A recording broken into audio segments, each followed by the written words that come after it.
Adriana es quien nos acompaña hoy para hablar sobre un día en el que conmemoramos los hechos violentos que llevan muchas veces a personas a trasladarse con lo que conocemos como la trata de personas. Adriana, hablemos sobre este tema.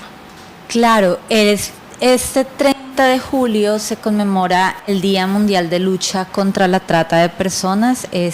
Recordemos que es un delito grave, es un delito de lesa humanidad, que se constituye como un delito autónomo en la normativa colombiana desde 1995 con la ley 985 de ese año, y dice que se entiende por trata toda aquella situación donde se capte, se traslade o se acoja a víctimas para propósitos de su explotación.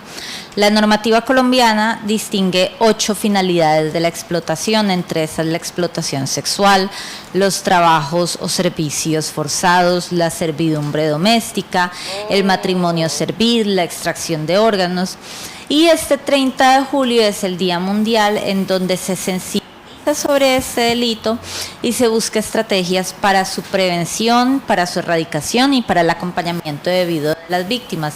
A raíz de eso, hoy en Cúcuta se están llevando distintas acciones.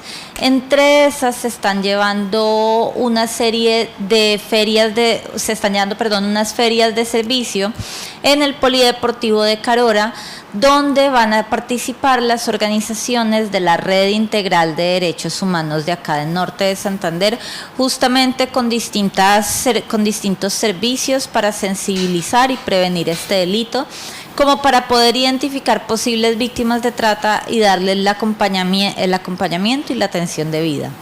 Adriana, infortunadamente la frontera es una realidad que está muy relacionada con la trata de personas por este paso ilegal.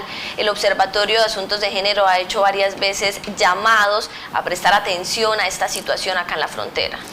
Claro, acá en este departamento de frontera tenemos unos desafíos bastante grandes, y es que primero el agravamiento del conflicto armado, además la crisis diplomática con Venezuela, que impide que se lleven a cabo una serie de políticas y programas binacionales para garantizar la migración con derechos humanos. Además de eso, somos el primer territorio receptor de la diáspora venezolana en un contexto de olvido estatal, de altos niveles de violencia, de altos niveles de empobrecimiento, y todo esto conjuga un escenario favorable para que redes criminales, actores armados se aprovechen de posibles víctimas a fin de explotarlas y hacerlo con total impunidad. Es por eso el llamado a también las instituciones a que fortalezcan su compromiso con la erradicación de la trata de personas, con la identificación proactiva de víctimas, es decir, no esperar a que una víctima se autoidentifique para acudir a ellos, sino que ellos mismos deben poder identificar posibles víctimas, por ejemplo, en el sector salud, que es donde suelen ir bastante, porque pues muy difícil podrán ir a fiscalía, pero pueden ir al sector salud, por ejemplo, para citas, para atenciones, y ahí es un escenario donde deben tener los ojos bien puestos a poder identificarlas, y sobre todo para prevenir este delito, para que no tengamos que estar hablando sobre ello. Adriana, se cree que pues con frecuencia son las mujeres las más afectadas por este crimen, pero hay víctimas de todo tipo. Hablemos, por ejemplo, sobre qué tipo de víctimas, qué tipo de sujetos pueden ser víctimas de este delito. Realmente lo que hemos identificado a través de investigaciones del Observatorio de Asuntos de Género del Norte de Santander es que las personas en mayores condiciones de vulnerabilidad, de discriminación y de marginalización social son personas con unos riesgos muy altos de ser víctimas de trata de personas. ¿Por qué? Porque no encuentran en la sociedad un tejido protector que prevenga estos hechos y que sancione estos hechos. En muchos casos, por ejemplo, cuando hablamos de víctimas venezolanas, ellas puede que no tengan pleno conocimiento de todo lo que pasa en el sentido del conocimiento técnico sobre la trata, pero siempre sienten que algo está muy mal. Y cuando intentan interponer alguna queja, algún reclamo, ante sus tratantes, lo que les dicen y suelen amenazarlas es con que, pues si usted habla, nosotros hablamos con migración y con policía para que la deporten. O pasa lo mismo con población LGBT, que cuando imponen logran acceder a los servicios de justicia y de protección, o más bien a las entidades de justicia y de protección, para interponer una denuncia sobre la situación de explotación en la que se encuentran. Funcionarios y funcionarias les dicen que como son LGBT, entonces han debido confundir las cosas y debido confundir las señales, y que si quieren que les tomen la denuncia, omitan información sobre su orientación sexual o su identidad de género. Entonces lo que vemos es que mientras más una persona sufra de marginalización y sufra de estigmas sociales, más riesgo va a tener no solo de ser víctima de este delito porque no encuentra una sociedad protectora que la integre y que cuide de ella, sino que además cuando desee escapar de estos escenarios, va a encontrar unos niveles de impunidad muy altos, ya sea porque las amenazan con deportarlas, porque les dicen que han debido confundir las señales, porque no les tomen en cuenta la denuncia.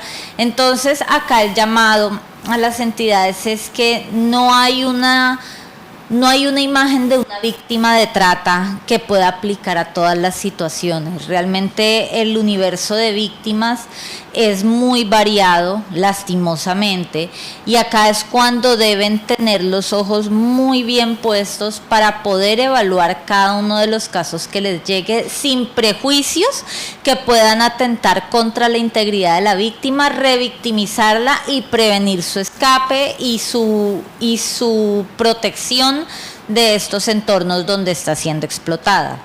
Adriana, a la luz de estas reflexiones que nos haces, que vienen de estudios desde el Observatorio de Asuntos de Género, ¿qué acciones, qué recomendaciones hacen ustedes para que se pueda mitigar este crimen de lesa humanidad acá en la frontera? Nos mencionabas algunos protocolos de salud y por supuesto algunas articulaciones con entidades como la Fiscalía. ¿Qué otro tipo de recomendaciones podemos hacer? Bueno, en Norte de Santander y en Cúcuta y en muchos municipios del departamento hay comités municipales y también el Comité Departamental de Lucha contra la Trata de Personas. Nosotras llamamos a estos comités a que se fortalezcan, a que sean más proactivos en la identificación de víctimas. Algo crucial es no esperar a que la víctima se autoidentifique, porque en muchos escenarios esto no va a pasar, sino aprovechar distintas oportunidades de contacto con víctimas, sobre todo, por ejemplo, en el sector salud y en los servicios de salud donde se puedan acercar para atenciones en salud, aprovechar para tener las alertas bien puestas y poder identificarlas, para accionar de las medidas de atención inmediatas, pero también las medidas de atención mediatas, que es donde más debilidades hay, de manera oportuna, de manera articulada, y además de eso para contar con sistemas de información unificados. ¿Qué quiere decir? Que podamos contar con unas bases unificadas sobre las víctimas de trata y la ocurrencia de este delito en el departamento. Todo esto es necesario para poder proteger a las personas más vulnerables y que están en alto riesgo de ser víctimas de este delito, pero además también para llevar a cabo múltiples estrategias de prevención del delito, es decir, que no nos quedemos únicamente en la protección y en la atención, sino que ante todo le apuntemos a que esto no esté ocurriendo.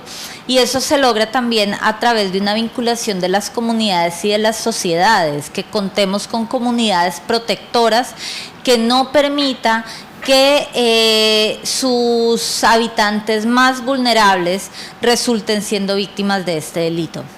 Adriana, nos mencionas un tema sobre el manejo de la data de este tipo de hechos. ¿Cuál es el estado actual de esas plataformas? ¿No están centralizadas? ¿Las manejan de forma paralela algunas instituciones? ¿Qué podemos saber de eso? Bueno, actualmente no hay una plataforma como tal de información única sobre trata de personas, y eso es bastante problemático. Debería existirlo a nivel de institucionalidad. Más que una plataforma, es un sistema de información unificado. Fiscalía cuenta con unos datos propios, Defensoría cuenta con otros datos propios, Policía cuenta con otros datos.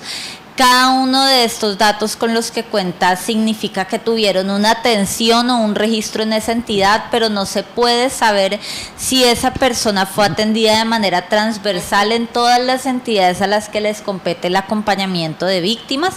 Entonces el llamado no solo es a que haya un sistema de información unificado, sino que una persona que entre por X o por Y entidad sea atendida en todas de manera efectiva y de manera íntegra, porque muchas veces se quedan solo en una entidad, se quedan, por ejemplo, solo en Fiscalía o solo en Policía, y esto impide una garantía plena de derechos en términos de protección, de recuperación y de futura prevención de que vuelva a ocurrir este delito con la persona.